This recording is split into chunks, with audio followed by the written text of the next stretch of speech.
Never has there been a better time in all the thousands of years of human history than right now for you to educate your children at home.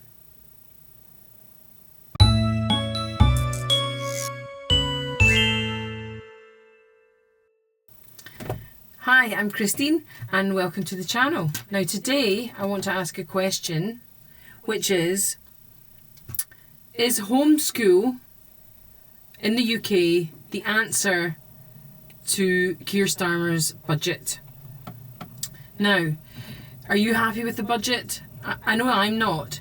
There are two things I'm unhappy about and two things that actually we should all be unhappy about, and those are farmers having inheritance tax, because we all need farmers. We all need good quality farming, and if farming becomes corporatized, we're in big trouble. We need local farmers, farms being passed on generation to generation. Those are the best kinds of farmers with the highest quality meat for the best possible food. And obviously the capital gains tax increase is something that's going to affect a lot of people. That's not good either. But I believe that homeschooling goes a long way to solving the problem. Now you may wonder what I mean, so I'm going to take you through bit by bit. It's not a short-term solution. In fact, I would go as far as to say there is no short-term solution for what is happening politically in the country. And I would go further and say I think things are likely to get worse. So what we need to do, we need to think of long-term solutions, and we need to start working on those long-term solutions right now. And actually, if you think that you're working towards something for an improved society for your children and your grandchildren, this is going to improve your state of mind no end. So I believe that our long-term solution is to produce, as a society, as a nation, a higher quality of person. This is very depressing. Our politicians are a reflection of us. They're not standalone.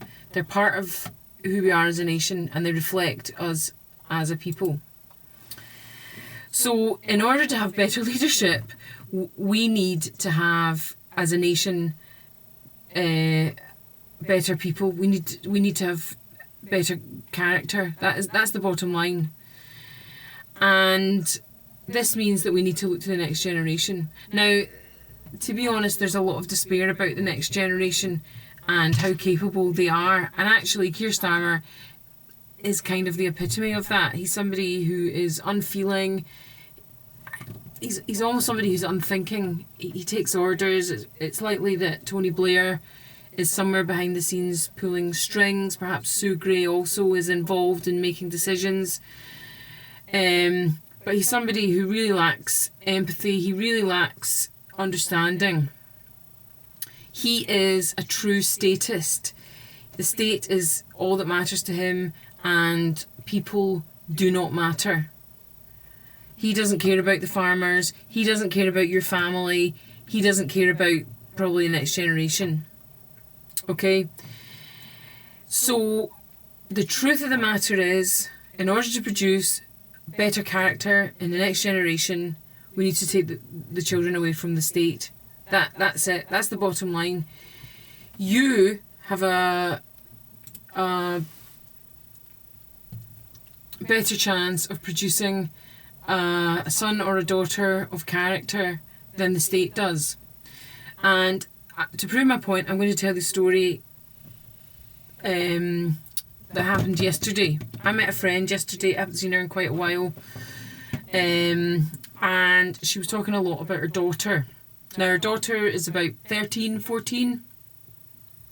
She's in a state school, and her daughter's been quite unwell over the year, and it turns out that likely due to a concussion that happened probably about a year ago that affected, believe it or not, her personality, a whole lot of things. And it took a long time to properly diagnose. But anyway, that's been done. But one thing that my friend was saying about her daughter was, in terms of, it affected her personality, it affected her character. She was doing things like, she was found on the roof of a building, for example, which is exceedingly out of character for her, and was picking friends who were quite a bad influence on her. And she was very happy then when it turned out that actually this was a phase, that it was due to this concussion, due to this knock to the head that she'd had. And in actual fact, over time, these negative characteristics have faded, and she's gone back to being more or less who she was before. Now, one thing that upset my friend terribly, though, was the subject of abortion. Now, my friend, interestingly enough, she said she used to be pro-choice, as we call it, and just a few things that have happened over the years, she's come to the point where she realises, essentially, no, I don't like abortion. It's essentially the taking of a life. This is what she was telling me. Now,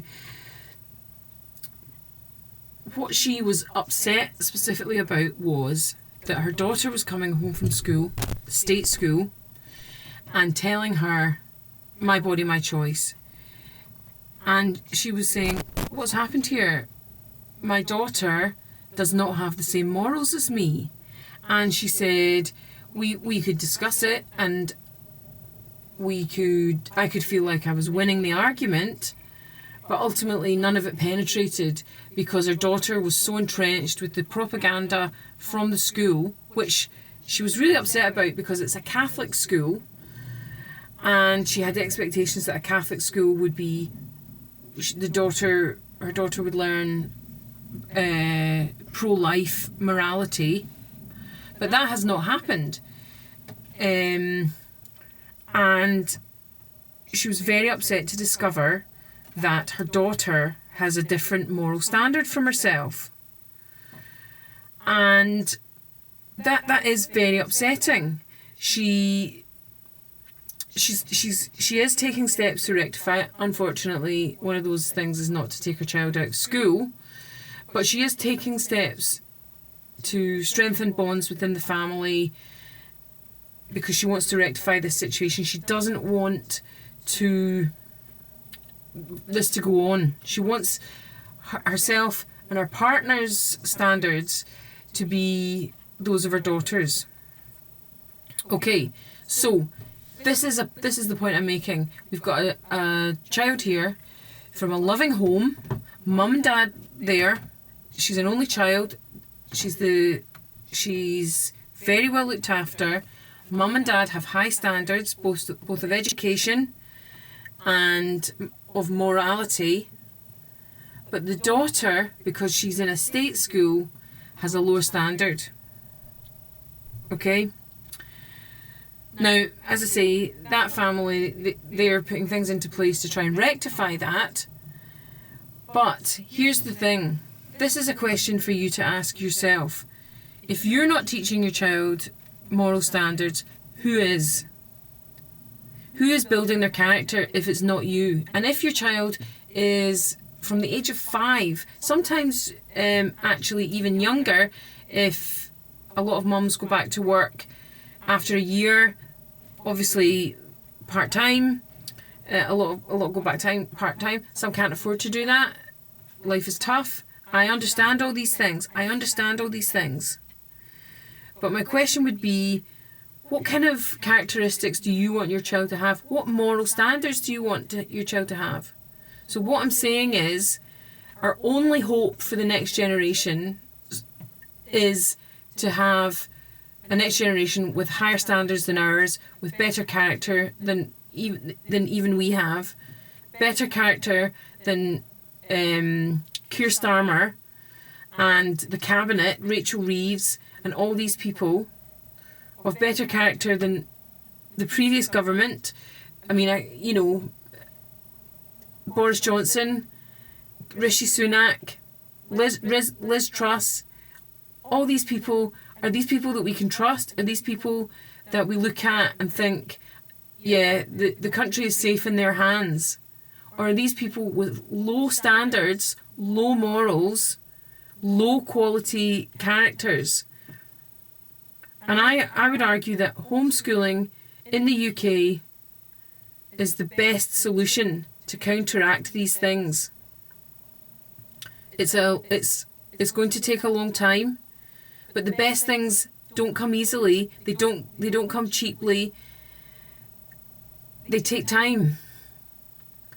And we have to be patient, and we have to use the time that we have, use our opportunities to make things better for the future, for future generations.